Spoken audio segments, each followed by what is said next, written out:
नमस्कार, मेरा नाम राकेश कुमार। स्वागत है आपका राकेश कुमार ऑफिशियल के यूट्यूब चैनल पर। अगर आप रेलवे एग्जाम 2024 का तैयारी कर रहे हैं और सोच रहे हैं कि रेलवे एग्जाम में किस प्रकार से जीके जीएस का प्रश्न पूछा जाता है, तो आप बिल्कुल सही चैनल पर हैं, क्योंकि इसी को ध्यान में रखते हुए हम इतिहास यानी हिस्ट्री को पढ़ रहे हैं और हिस्ट्री के अंतर्गत हम आज पढ़ेंगे मौर्योत्तर काल को।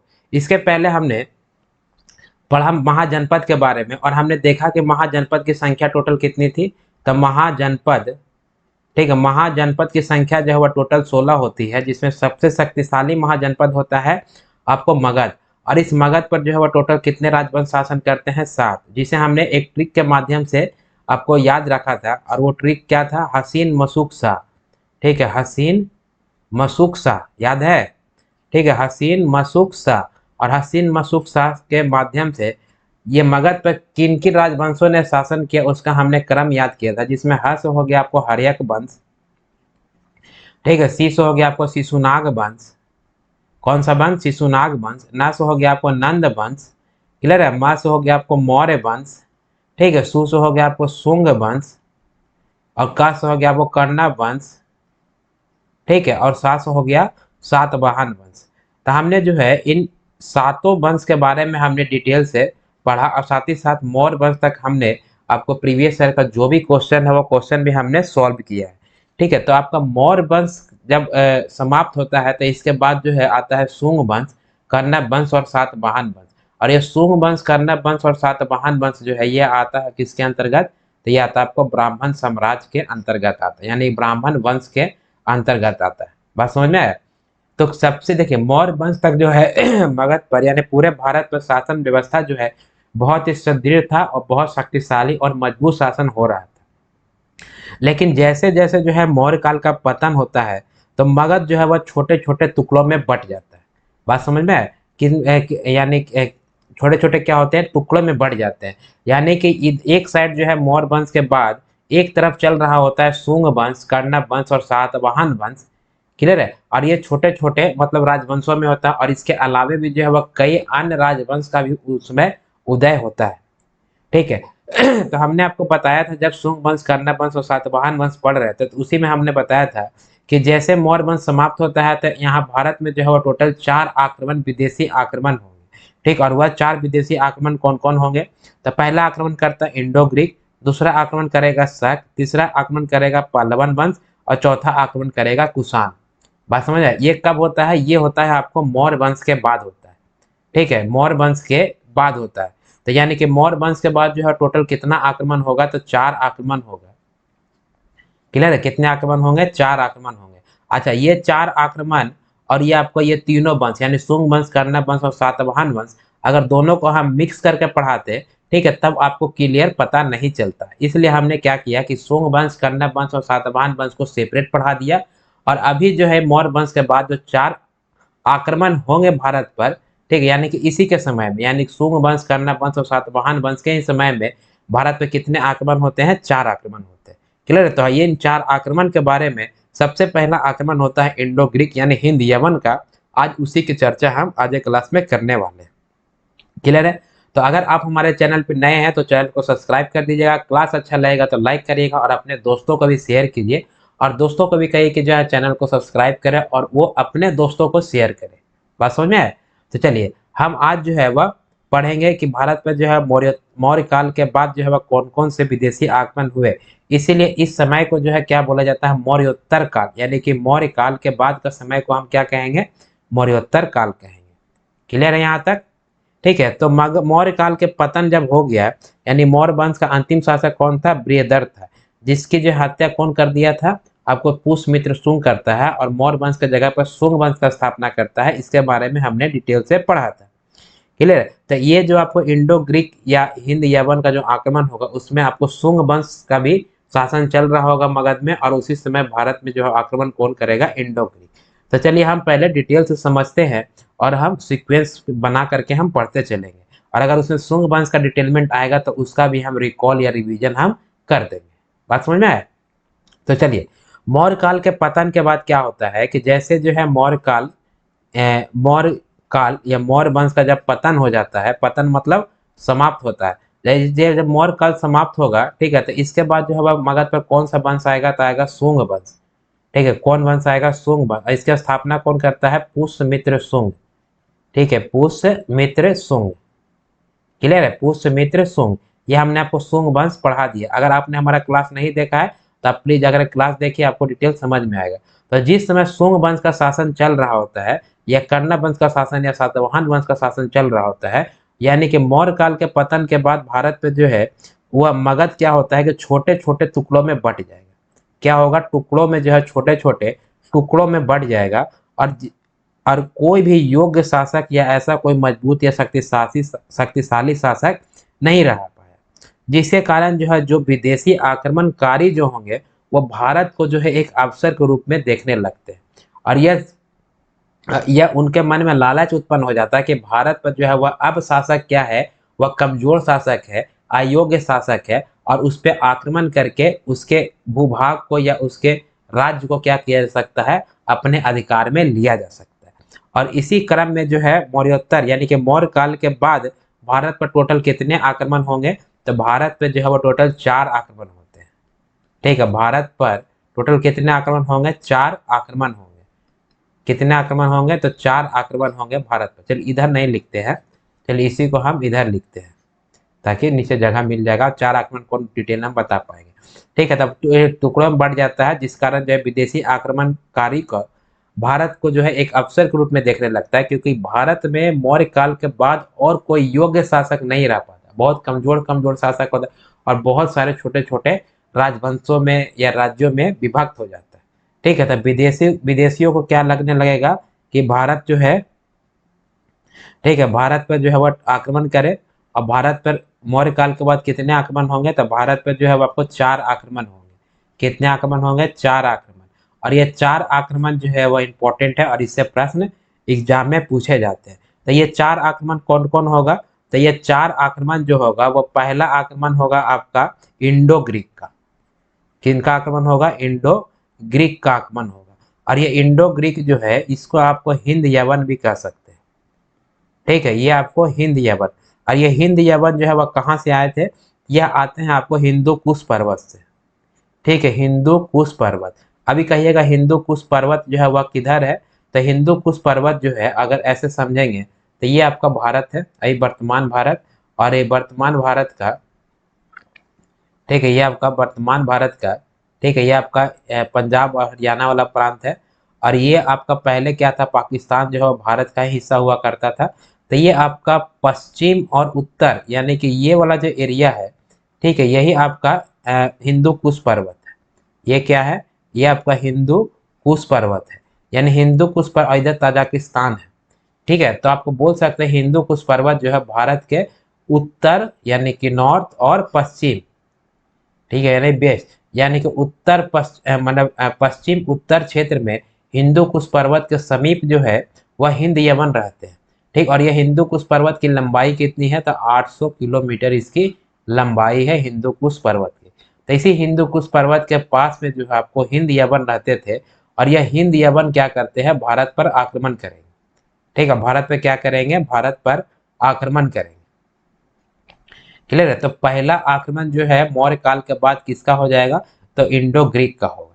ठीक है, तो इसको हम डिटेल में आज के क्लास में करने वाले हैं। तो चलिए पहले देख लेते हैं कि कौन 4 विदेशी आक्रमण हुआ है।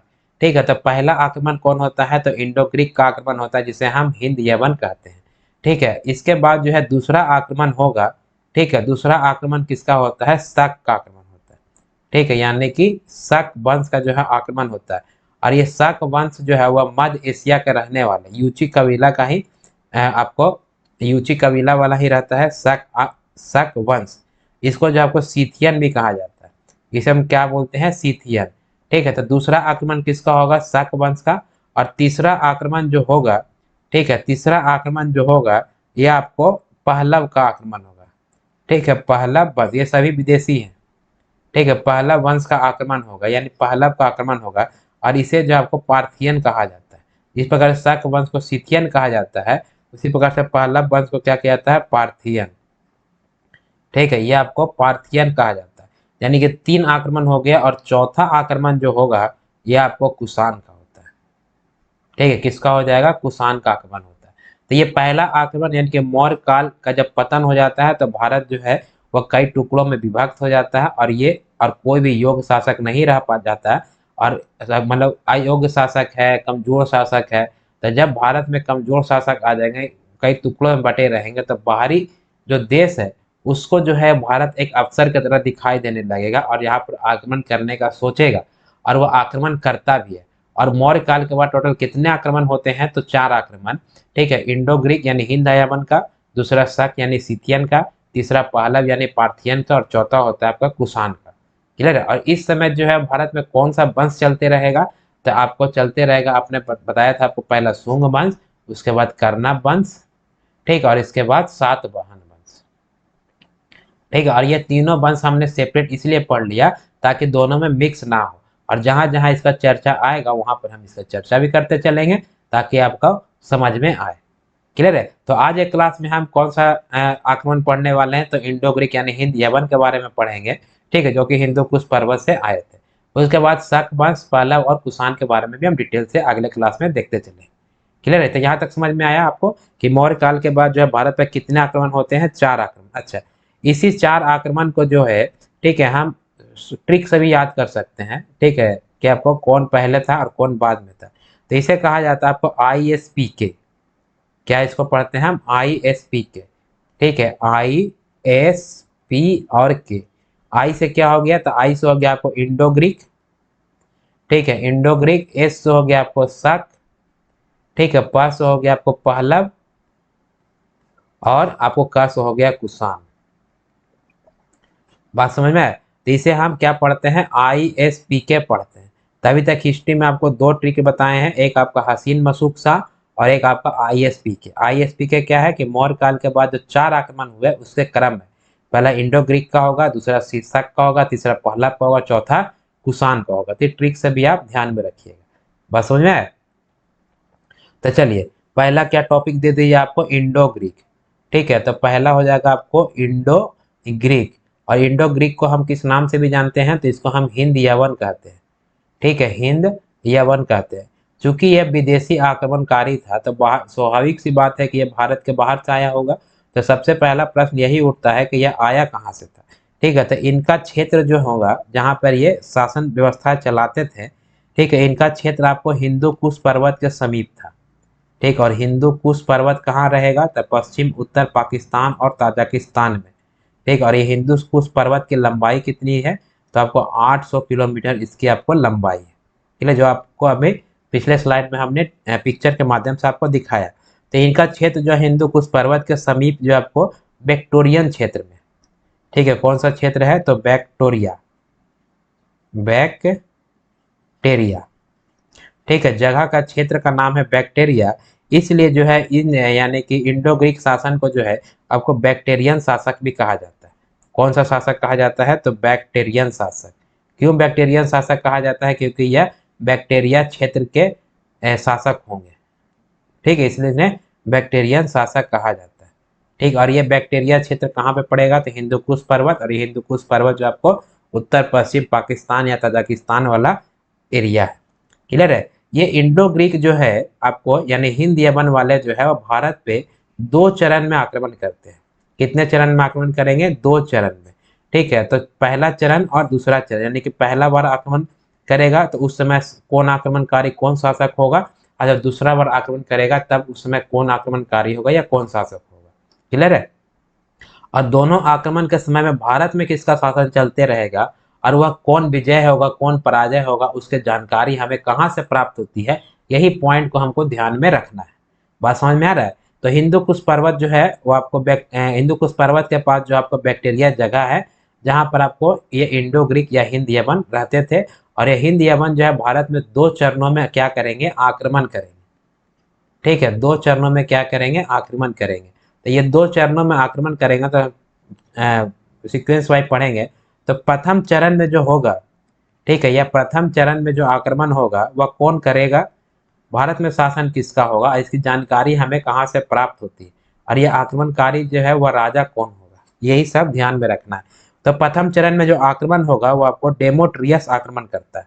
कौन करेगा? डेमोट्रियस। इस राजा का नाम क्या होगा? यानी हिंद यवन या इंडो ग्रीक के जो राजा होंगे वह कौन आक्रमण करेंगे? तो हिंडो इमो सॉरी डेमोट्रियस जो है वह आक्रमण करता है, और यह आक्रमण जो है लगभग 183 ईसा पूर्व, यानी हम लिख सकते हैं 183 बीसी, ठीक है, आपको पश्चिम उत्तर भारत पे करता है। यानी कि ये आपका पश्चिम वाला एरिया है और ये आपको उत्तर वाला, यानी जो पाकिस्तान वाला एरिया देख रहे हैं ना, यानी आपको सिंध वाला एरिया और पंजाब वाला एरिया, यानी सिंध और पंजाब वाले क्षेत्र में जो है वह डेमेट्रियस जो है पहला आक्रमण करता है आपको 183 ईसा पूर्व, ठीक है। यानी कि भारत के कौन से क्षेत्र पे आक्रमण करेगा, तो आपको पंजाब वाला क्षेत्र पर आक्रमण करेगा, और साथ ही साथ जो आपको सिंध प्रांत पर, ठीक है, यानी कि सिंधु नदी के किनारे, यानी कि सिंध प्रांत वाला क्षेत्र पर जो है वह डेमेट्रियस क्या करेगा, आक्रमण करेगा।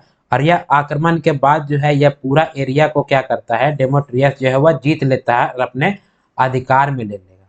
क्लियर है, यानी अपने अधिकार में ले लेगा और अपने जीते गए क्षेत्र पर जो है एक यहाँ पे शासन जो है वह करना प्रारंभ कर देगा, ठीक है। और इसकी राजधानी जो है वह कहाँ बना लेगा ये, ठीक है, यह अपनी राजधानी बना लेगा आपको साकल, ठीक है, राजधानी बना लेगा साकल। और यहाँ पे आपको पंजाब और सिंध वाले प्रांत में जो है एक वंश की स्थापना करेगा जिसे कहा जाए आपको डेमोट्रियस वंश, ठीक है, डेमोट्रियस वंश। बात समझ में है, कौन सा वंश कहलाएगा, डेमोट्रियस। और इस वंश की चूंकि स्थापना कौन कर रहा है, डेमोट्रियस कर रहा है, इसलिए अपने नाम पर इस वंश का नाम रख देगा डेमोट्रियस में। और राजधानी कहाँ रखेगा, साकल, ठीक है, जिसे सियालकोट भी कहते हैं, ठीक है। इस साकल को क्या कहेंगे, वर्तमान में सियालकोट के नाम से जाना जाता है। तो यहाँ तक बात समझ में आ रहा है कि मौर्य काल के बाद भारत पर जो है वो 4 आक्रमण होंगे, विदेशी आक्रमण। पहला आक्रमण होता है आपको इंडो ग्रीक का, जिसे हम हिंद यवन के बारे में जानते हैं। तो ये हिंद यवन कहाँ का रहने वाले थे, तो आपका हिंदू कुश पर्वत के क्षेत्र के पास पास के रहने वाले थे, जिसे हम बैक्टीरिया क्षेत्र कहा जाता है। और इसलिए इन्हें जो है आपको हिंद यवन को बैक्टीरियन शासक भी कहा जाता है। यह भारत में जो है 2 चरण में आक्रमण करेंगे। तो प्रथम चरण हम पढ़ रहे हैं, प्रथम चरण में कौन आक्रमण करेगा, तो जो विदेशी आक्रमणकारी का नाम होगा आपको डेमोट्रियस, क्या नाम होगा, डेमोट्रियस, जो भारत पर आक्रमण करता है 183 ईसा पूर्व। और यह भारत के पश्चिम उत्तर क्षेत्र यानी पंजाब और सिंध प्रांत पर आक्रमण करता है, और पंजाब और सिंध प्रांत के जितने भूभाग होंगे उस पर यह अधिकार कर लेता है। और यहाँ पर एक वंश का स्थापना करेगा जिसे हम डेमोट्रियस वंश कहेंगे, और अपनी राजधानी कहाँ बना लेगा, साकल को, जिसे हम सियालकोट के नाम से भी जानते हैं। साकल को किस नाम से जानते हैं, तो सियालकोट, ठीक है, सियालकोट। यहाँ तक समझने में कोई प्रकार का दिक्कत नहीं होना चाहिए आपको, क्लियर है। अच्छा, डेमोट्रियस ने जो है, देखिए अभी ये तो हो गया आपको पंजाब और सिंध प्रांत वाला, ठीक है। तब आप जो है मौर्य काल के बाद आप याद कीजिए कि कौन सा वंश हम पढ़े थे, तो शुंग वंश पढ़ रहे थे। और ये शुंग वंश जो है वह किस क्षेत्र पर राजा, किस राजवंश मतलब क्षेत्र का राजा होगा, तो मगध का। बात समझे, मौर्य काल में तो चंद्रगुप्त मौर्य के शासन में जो है पूरा भारत ही मगध था, ठीक है। लेकिन फिर जैसे जैसे समय बीतता गया, पतन होते गया मौर्य काल का, तो समय जो है वह आपको छोटे छोटे टुकड़ों में बट गया। लेकिन मेन रूप से जो है मगध में जो है वह किसका शासन रहेगा, तो अभी जो है मगध में शासन रहेगा शुंग वंश का।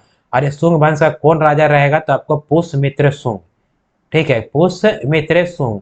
और यही पुष्यमित्र शुंग जो है वह क्या करेगा, मौर्य काल के अंतिम राजा बृहदत्त की हत्या कर देता है और उसके जगह पर शुंग वंश का स्थापना करता है मगध में, ठीक है, जो कि हमने पहले क्लास में पढ़ लिया, ठीक है। तो यहाँ पर जो ये शुंग वंश का भी चर्चा है, इसलिए मैंने आपको रिकॉल किया है, क्लियर है। तो आपको डेमोट्रियस ने जो है आपको शुंग राजा, यानी कि यह डेमोट्रियस क्या करेगा, कि यह डेमोट्रियस जो है वो मगध पर क्या करेगा, आक्रमण करेगा, ठीक है। चूंकि पंजाब और सिंध प्रांत को तो अधिकार में ले लिया, यहाँ पे डेमेट्रियस वंश कर लिया, और यह क्या करेगा, मगध पर आक्रमण करेगा, ठीक है, मगध पर क्या करेगा, आक्रमण करेगा।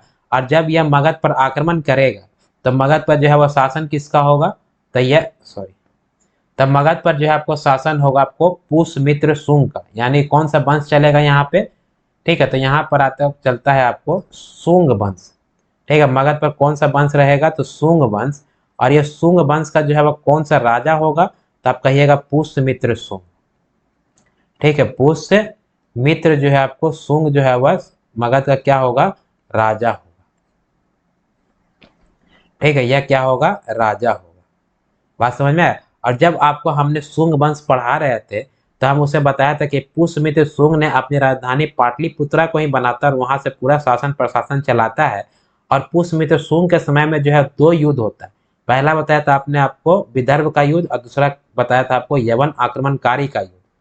ठीक है, यवन आक्रमणकारी में जो दो आक्रमण होते हैं, और दोनों ही यवन आक्रमण को जो है पुष्यमित्र शुंग का बेटा, ठीक है, इसका एक बेटा रहेगा जिसका नाम रहेगा अग्निमित्र। इसका क्या नाम रहता है? पुत्र का नाम अग्निमित्र। और यह इस दोनों आक्रमण का जो है नेतृत्व कौन करेगा? मगध की तरफ से यह करेगा आपको, मगध की तरफ से, चूंकि पुष्यमित्र शुंग का क्या है? बेटा है। तो ये अग्निमित्र जो है वह दोनों यवन आक्रमण को क्या करता है? विफल कर देता है। ठीक, और अग्निमित्र पराजय सॉरी विजय होता है। और जो आपको डेमोट्रियस क्या होते हैं, ये आपको या जो बाहरी यवन हिंद यवन वाले शासक है वो पराजय हो जाते हैं। ये हमने आपको लास्ट क्लास में पढ़ाया भी था। तो अगर आपने हमारा लास्ट क्लास नहीं देखा है तो प्लीज आप लास्ट क्लास देखिए। ठीक है, तो हम ये आक्रमणकारी के पॉइंट ऑफ व्यू से देख रहे हैं। ठीक है, चलिए हम उसी पॉइंट ऑफ व्यू से देखते हैं। तो ये पहला जो आपको डेमोट्रियस जो पंजाब और सिंध वाला प्रांत पर आक्रमण किया, अपनी राजधानी साकल को बनाता है और वहां पे डेमोट्रियस वंश की स्थापना करता है। यहाँ तक समझ में आ रहा है? ठीक है, अब ये डेमोट्रियस क्या करता है कि मगध पर भी आक्रमण करेगा, और उस समय मगध पर जो है वो कौन सा वंश चल रहा है? शुंग वंश। और राजा कौन होगा? पुष्यमित्र शुंग होगा। बात समझ में है? और राजा कौन होगा? पुष्यमित्र शुंग होगा। ठीक है, लेकिन ये इस युद्ध में जो है वह शुंग वंश की तरफ से कौन लड़ता है? अग्निमित्र लड़ता है। कौन लड़ेगा? ठीक है, अग्निमित्र जो है लड़ेगा। और इसमें जो है वह विजय कौन होगा? तो यह पुष्यमित्र शुंग, यानी कि इसका बेटा जो है यह आपको क्या होता है? विजय होता है। यानी कि मगध जो है वो आपको जीत जाएगा, और ये डेमोट्रियस क्या हो जाएगा? इसमें जो है आपको पहले चरण के युद्ध में जो है वह हार जाएगा। ठीक है, यह आपको हार गया। ठीक है, जीता कौन? आपको विजय होता है आपको पुष्यमित्र शुंग का बेटा अग्निमित्र क्या होता है? आपको विजय होता है। बात समझ में आया? अग्निमित्र का बेटा अग्निमित्र क्या होगा? आपको विजय होगा। यहाँ तक समझ में? ये तो हमने आपके लास्ट क्लास में भी आपको बताया था। ठीक है, तो ये हो गया आपको प्रथम चरण का बात। ठीक है, इसके बाद जो है वह डेमेट्रियस, ये जो आपको पहला शासक डेमेट्रियस है, डेमेट्रियस वंश का, इसका अगला शासक होता है आपको मीमांडर। ठीक है, ये अगला शासक कौन बनता है इसका? यानी डेमेट्रियस वंश का पहला शासक होगा डेमेट्रियस, और इसका अगला शासक होगा जिसका नाम होगा आपको मीमांडर। ठीक, कौन क्या नाम होगा? मीनांडर जो है इसका अगला नाम होगा, जिसको आपको मिलिंद के नाम से भी जानते हैं। इसको अन्य नाम क्या है? इसका दूसरा नाम, इसका दूसरा नाम है आपको मिलिंद। तो डिमिट्रियस वंश का पहला शासक होगा वो डेमोट्रियस, और दूसरा शासक होगा जिसका नाम होगा मीनांडर। ठीक है, क्या नाम होगा? यह मीनांडर होगा। तो पहला चरण में तो आप युद्ध समझ लिए कि इसमें हार गया कौन? डेमोट्रियस हार जाता है, और पुष्यमित्र सिंह जो है वह मगध पर आक्रमण करेगा तो यह जीत जाएगा। ठीक है, इसका बेटा जो है वह उस आक्रमण को क्या करेगा? विफल बना देगा। ठीक है, तो अब हमने देखा कि डेमेट्रियस के बाद जो है वह अगला शासक कौन हो गया? तो आपको डेमोट्रियस के बाद, यानी पहला हो गया आपको डेमोट्रियस शासक। ठीक है, ये आपको डेमोट्रियस, और डेमोट्रियस के बाद जो है वह कौन शासक होता है? मिनांडर। ठीक है, ये होता है आपको मिनांडर, और इस मिनांडर को जो है वो मिलिंद के नाम से भी जानते हैं। ठीक है, क्या नाम से जानते हैं? मिलिंद के नाम से। ठीक है, तो यह जो अगला शासक मिनांडर बना, इसने भी जो है शुंग राजा पुष्यमित्र शुंग पर आक्रमण करता है। ठीक है, यानी कि यह मिनांडर भी क्या करेगा? ठीक, आपको मगध पर आक्रमण करेगा। ठीक, और यह इस यानी पहला तो डेमोट्रियस किया जो हार गया, और ये आपको अगला शासक मिनांडर भी क्या करता है? मगध पर आक्रमण करेगा। और इस समय जो है मगध पर भी कौन सा शासन होगा? तो वंश जो है वो आपको शुंग वंश ही रहेगा, और राजा भी जो आपको सेम ही रहेगा। ठीक है, राजा कौन होगा? तो राजा जो आपको पुष्यमित्र शुंग ही होगा। ठीक है, पुष्यमित्र शुंग ही जो है आपको क्या होगा? राजा होगा। और इस दूसरे आक्रमण, ये आपको दूसरा चरण चल रहा है, नहीं सॉरी, ये पहला चरण ही है। पहला चरण में दो राजा जो है वो आक्रमण करता है, पहला डेमोट्रियस और दूसरा मिनांडर। ठीक है, ये पहला चरण ही है। तो इसमें मगध पर आक्रमण करेगा आपको मिनांडर, अगला शासक ये भी आक्रमण करता है, और इस समय वंश जो है मगध पर शुंग वंश होगा। ठीक है, और राजा कौन होगा? पुष्यमित्र शुंग। और यही पुष्यमित्र शुंग जो है वह क्या करेगा कि इसका बेटा का नाम रहेगा अग्निमित्र, जो पहले युद्ध को क्या किया था? विफल बना दिया था। ठीक है, अग्निमित्र। ठीक है, और ये अग्निमित्र जो है यह मगध की तरफ से जो है वो क्या करेंगे कि युद्ध का जो है आपको नेतृत्व करेगा।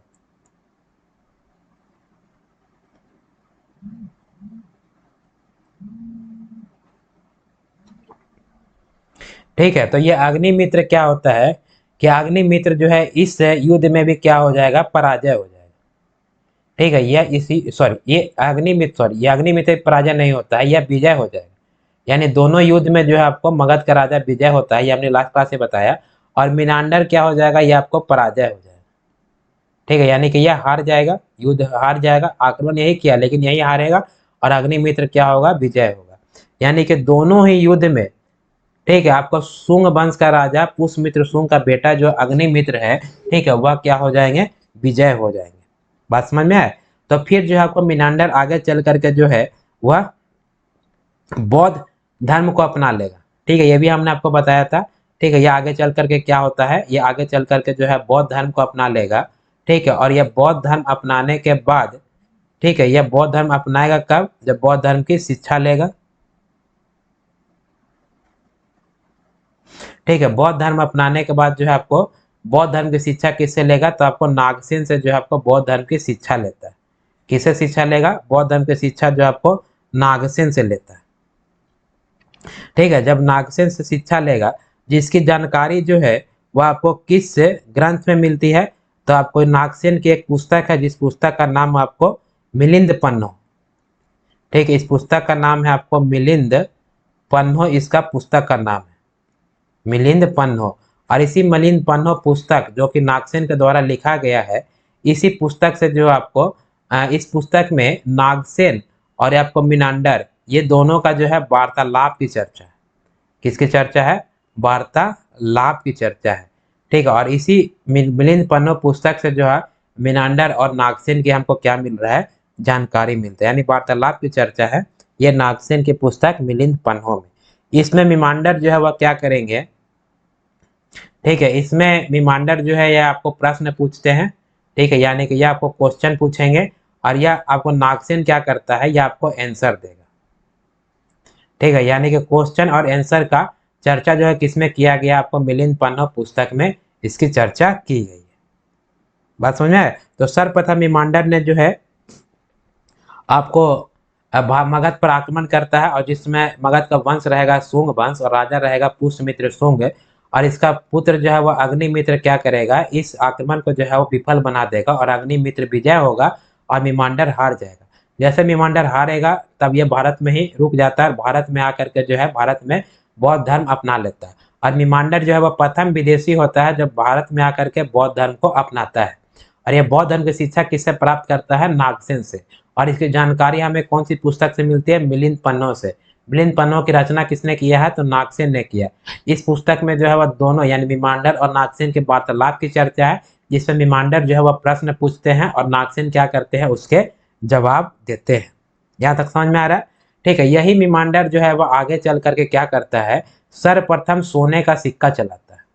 ठीक है, यह बहुत प्रश्न पूछा जाता है कि सर्वप्रथम सोने का सिक्का किसने चलाया। ठीक है, तो सर्वप्रथम सोने का सिक्का जो है आपको हिंद यूनानी ने चलाया। तो हिंद यूनानी ने जो है वह कौन, तो हिंद यूनानी में जो है आपको मिमांडर। ठीक है, यानी मिनांडर जो है वह क्या करता है, सर्वप्रथम सोने का सिक्का चलाता है। ठीक है, चलिए सर्वप्रथम सोने का सिक्का नहीं लिखा। ठीक है, तो सर्वप्रथम सोने यानी गोल्ड का सिक्का कौन चलाएगा, तो आपको मिनांडर जो है वह सर्वप्रथम सोने का सिक्का चलाता है। यानी कि हिंद यवन, आप पढ़े ना, हिंद यवन सर्वप्रथम सोने का सिक्का भारत में कौन चलाया, तो हिंद यवन या यूनानी। ठीक है, तो वो यूनानी कौन थे, तो वह यूनानी थे मिनांडर। ठीक है, तो यह बहुत इंपॉर्टेंट प्रश्न है। यह प्रश्न आता है कि भारत में सर्वप्रथम सोने का सिक्का किसने चलाया है, तो हिंद यवन या यूनानी यानी मिनांडर ने। बात समझ में। और ये सोने का सिक्का जो है वो साक्ष्य कहाँ से पाया गया है, तो यह आपको गुजरात के भरोच नामक स्थान से जो है इसका सर्वाधिक सिक्का मिला है, जो एक बंदरगाह स्थल है। बस समझ में आया। ये सर्वप्रथम मतलब सोने का सिक्का का साक्ष्य कहाँ से पाया गया है, तो ये सोने का सिक्का का यानी कि गोल्ड का कॉइन का साक्ष्य जो है वह गुजरात के भड़ोच से मिला है। ठीक है, कहाँ से, भड़ोच से। ठीक है, भड़ोच। और यह भड़ोच कहाँ है, ठीक है, तो यह भड़ोच है आपको गुजरात में। ठीक है, तो गुजरात के भड़ोच से मिला है यह आपको सिक्का। और यह गुजरात के भड़ोच से मिला है सिक्का। ठीक, और यह भड़ोच जो है वह कैसा स्थान है, तो आपको बंदरगाह स्थल है। बंदरगाह स्थल का मतलब क्या होता है कि जहां पर व्यापार के लिए जो है जहाज का आवागमन होता है। ठीक है, यानी भोरोस जो है बंदरगाह स्थल है और यहीं से जो है आपको सोने का बहुत सारा जो है सिक्के का साक्ष्य पाया गया है। ठीक है, तो यहाँ तक किसी प्रकार का समझने में कोई दिक्कत नहीं है। ठीक है, और ये मीनांडर के बारे में और क्या इंपॉर्टेंट हो सकता है पॉइंट, तो ये मीनांडर के काल में ही जो है मूर्ति निर्माण के क्षेत्र में काफी ज्यादा विकास होता है। ठीक है, किस क्षेत्र में? मूर्ति निर्माण के क्षेत्र में, यानी मूर्ति निर्माण के क्षेत्र में जो है वह विकास होता है किसके शासन काल में? तो आपको मीनांडर के शासन काल में ही विकास होता है। और हिंद यवन का अंतिम शासक कौन होता है? तो ये भी आप याद कर लीजिए, नोट रखिए कि हिंद यवन जो होंगे, यानी जो पहला आक्रमणकारी जो होगा हिंद यवन जो किया है, इसका अंतिम शासक का नाम था हेलियोक्लिच। ठीक है, हेलियोक्लिच। ठीक है, हेलियोक्लिच, नाम ही गजब गजब। ठीक है, थोड़ा याद करना डिफिकल्ट है, लेकिन एक दो बार आप देखेंगे तो आपको फिर नाम याद रहेगा। ठीक है, इसका अंतिम शासक होगा हेलियोक्लिच। मतलब यहाँ पर 3 शासक के बारे में हमने देखा कि जब भारत पर आक्रमण करता है तो आपको डेमोट्रियस, ठीक है, डेमोट्रियस, उसके बाद दूसरा शासक होता है मीनांडर और इसका अंतिम शासक होगा आपको हेलियोक्लिस। ठीक है, तो यह हो गया आपको प्रथम चरण में जो है हिंद यवन या इंडो ग्रीक का आक्रमण हुआ भारत में। क्लियर है? तो यहाँ तक आपको समझने में किसी बात का कोई दिक्कत तो नहीं होना चाहिए। ठीक है, फिर से एक बार समझ लेते हैं, एकदम कंसेप्ट एकदम आसानी से बना लेंगे कि मौर्य काल के पतन के बाद जो है मगध क्या होता है कि छोटे छोटे टुकड़ों में बढ़ जाता है और यहाँ पर कोई भी योग्य शासक नहीं होगा। और यहाँ पर भारत में जो है 4 विदेशी आक्रमण होंगे और पहला विदेशी आक्रमण होगा हिंडो ग्रीक का, जिसे हिंद यवन कहा जाता है। दूसरा आक्रमण होगा आपको शक का, तीसरा आक्रमण होगा आपको पहलव का, चौथा आक्रमण होगा आपको कुषाण का। तो हिंडो ग्रीक जो है कहाँ के रहने वाले रहेंगे? तो हिंदू कुश पर्वत के आसपास का क्षेत्र है, जिसे हम बैक्टोरिया क्षेत्र कहते हैं और इसीलिए इस शासक को जो है बैक्टेरियन शासक कहते हैं। तो यह 2 चरण में भारत पर आक्रमण करता है, प्रथम चरण और दूसरा चरण। तो प्रथम चरण में जो आक्रमण करेगा डेमोट्रियस आपको 183 ईसा पूर्व। ठीक है, और यह आक्रमण करके जो है मतलब कि भारत पश्चिम उत्तर क्षेत्र जो भारत का होगा, जिसमें आपको पंजाब और सिंध प्रांत वाले एरिया पर जो है वह अपना अधिकार कर लेगा और अधिकार करके जो है यहाँ पर डेमेट्रियस वंश की स्थापना करेगा और अपनी राजधानी साकल यानी सियालकोट को बनाएगा। बात समझे? यह डेमेट्रियस जो है यह तो एक मतलब भूभाग को जीत लिया। अब यह डेमेट्रियस जब मगध पर भी आक्रमण करेगा, उस समय मगध पर शासन किसका होगा? शुंग वंश का। और राजा कौन होगा? पुष्यमित्र शुंग। और यह पुष्यमित्र शुंग के शासन काल में डेमेट्रियस जब आक्रमण करेगा तो यह मगध की तरफ से जो है वह कौन युद्ध का नेतृत्व करेगा? तो पुष्यमित्र शुंग का बेटा अग्निमित्र। और यह अग्निमित्र जो है डेमेट्रियस को क्या करता है? हरा देता है, यानी पराजय कर देता है और खुद जो है वह विजय हो जाता है। बात समझ में? इसके बाद जो है डेमेट्रियस के बाद जो है वह अगला शासक कौन होता है? मीनांडर। और यह मीनांडर जो है ये भी क्या करेगा? मगध पर आक्रमण करने की कोशिश करेगा और इस आक्रमण में भी जो है मीनांडर क्या होगा? हार जाएगा। ठीक है, और यह हारता है किससे? तो आपको पुष्यमित्र शुंग का बेटा अग्निमित्र से ही हारता है। और यह हारने के बाद जो है वह भारत में बौद्ध धर्म को अपना लेगा और यह बौद्ध धर्म की शिक्षा किससे प्राप्त करती है? तो नागसेन से प्राप्त करते हैं। और यह मीनांडर जो है वह प्रथम विदेशी होता है जो भारत में आकर के बौद्ध धर्म को अपनाता है, प्रथम विदेशी है जो हिंद यवन वाले। बात समझ में आया? और फिर इसकी जानकारी हमें मिलती है नागसेन के पुस्तक मिलिंद पन्नों से, जिसमें जो है आपको मीनांडर क्या करते हैं? प्रश्न पूछते हैं और नागसेन जो है उनके उत्तर देते हैं। और इन्हीं वार्तालाप की चर्चा आपको मिलिंद पन्नों पुस्तक में किया हुआ है। क्लियर है? आपको मीनांडर के शासन काल में जो है वो सर्वप्रथम सोने का सिक्का चलाया गया था। ठीक है, यानी हम जानते हैं यूनानियों ने सर्वप्रथम सोने का सिक्का चलाया था। तो कौन यूनानी था? तो मीनांडर था। और जिसका जो है सबसे ज्यादा साक्ष्य पाया गया है गुजरात के भड़ोत से आपको सोने का सिक्का पाया गया, जो आपको एक बंदरगाह स्थल है। ठीक, मीनांडर के शासन काल में जब आपका मूर्ति निर्माण का काम जो है जोड़ो तो शोरों से आगे बढ़ा है। ठीक है, और आपका इसका जो है यानी कि डेमेट्रियस वंश का जो अंतिम शासक होगा वह कौन होगा? हेलियोक्लिच जो है वह अंतिम शासन होगा। तो यह आपका प्रथम चरण में जो भारत पर आक्रमण उसको हमने समझा। ठीक है, तो आज के लिए बस इतना ही रखते हैं। अगले क्लास में हमने समझेंगे कि इंडो ग्रीक का जो है वह दूसरा जो शासन होगा मतलब आक्रमण होगा, ठीक है, वह द्वितीय चरण में जो है वह कौन आक्रमण करेगा और उस आक्रमण को हम अगले क्लास में हम पढ़ेंगे। तो आज के लिए बस इतना ही रखता हूँ। अगर आप हमारे चैनल पर नए हैं तो चैनल को सब्सक्राइब कर दीजिएगा। क्लास अच्छा लगेगा तो लाइक करिए और अपने दोस्तों को भी शेयर कीजिए। फिर मिलते हैं हम अगले क्लास में, तब तक के लिए जय हिंद, जय भारत, नमस्कार। देखते रहिए, सीखते रहिए, सरकारी नौकरी का सपना पूरा कीजिए। धन्यवाद।